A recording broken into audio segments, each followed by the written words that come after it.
नमस्कार. अनिकाज किचनमध्ये तुमचं खूप मनापासून स्वागत आहे. आज अनिकाज किचनमध्ये झुकिनी कॉर्न कटलेट दाखवणार आहे. खूप छान टेस्टी अशी ही डिश आहे आणि करायला तर खूपच सोपी आहे. तर चला मग अनिकाज किचनमध्ये. झुकिनी कॉर्न कटलेट रेडी आहे. तुम्ही पाहू शकता. खूप छान टेस्टी अशी ही डिश आहे आणि कट केल्यानंतर ही अशी दिसते. खूपच छान टेस्टी अशी ही डिश आहे.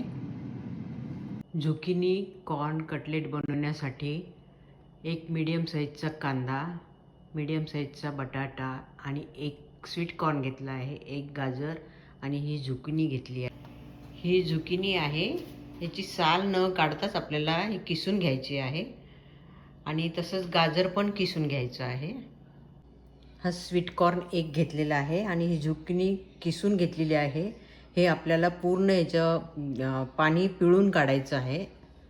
थोडंसं मीठ लावून पाणी अगदी पिळून काढायचं आणि हे गाजर आहे हे आपण किसून घेतलेलं आहे, ह्याचं पण पाणी पिळून काढायचं आहे. हा कांदा मीडियम साईजचा बारीक चिरून घेतला. हा बटाटा बॉईल करून घेतलेला आहे आणि 1/4 कप मैदा घेतलेला आहे. ही झुकिनी आणि गाजर पूर्ण पिळून घेतलेलं आहे, अजिबात याच्यामध्ये पाणी नाही, तुम्ही पाहू शकता. आणि याच्यामध्ये बारीक चिरलेला कांदा घालत आहे आणि हा कॉर्न आहे आणि अर्धा चमचा ओवा,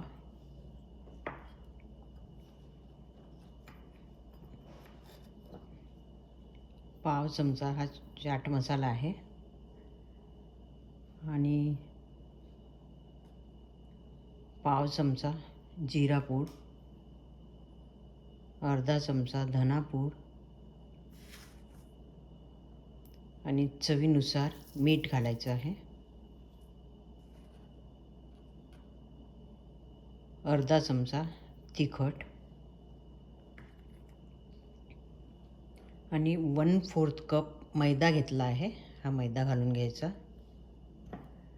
आणि एक बॉईल आलू आहे, हा मॅश करून ह्याच्यामध्ये घालून घ्यायचं आणि हे सर्व साहित्य आपण छान मिक्स करून घ्यायचं आहे. याच्यातला छोटासा गोळा काढून घ्यायचा, गोल आकार द्यायचा आहे कटलेटसारखा.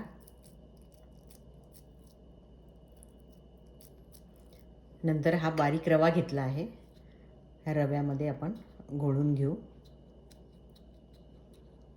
असे सर्व आपण कटलेट बनवून घ्यायचे आहे.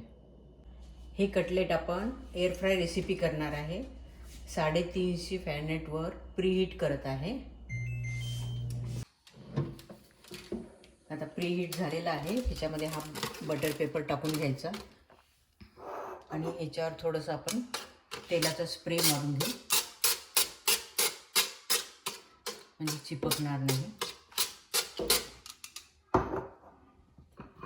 आणि हे असे कटलेट तयार आहे. हे कटलेट आपण याच्यावर ठेवून द्यायचे.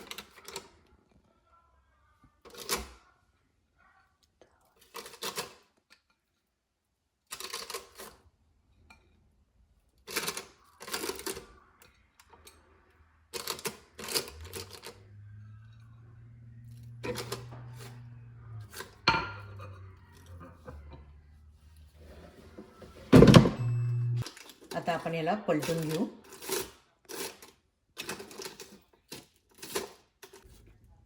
आता सर्व पलटून झालेले आहे.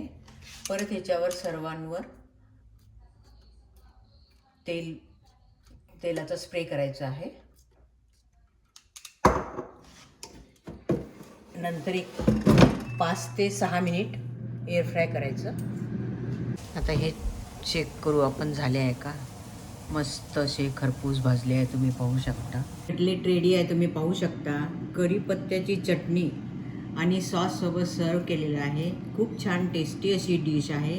तुम्हाला हा माझा व्हिडिओ कसा वाटला जरूर कळवा आणि जर आवडला तर लाईक, शेअर, सबस्क्राईब करा. सबस्क्राईब केल्यानंतर समोर बेल आयकॉन येते ते दाबा, म्हणजे माझी नवीन रेसिपी अपलोड झाल्यानंतर तुम्हाला लगेचच नोटिफिकेशन मिळेल. Bye, take care. भेटू पुढच्या व्हिडिओमध्ये.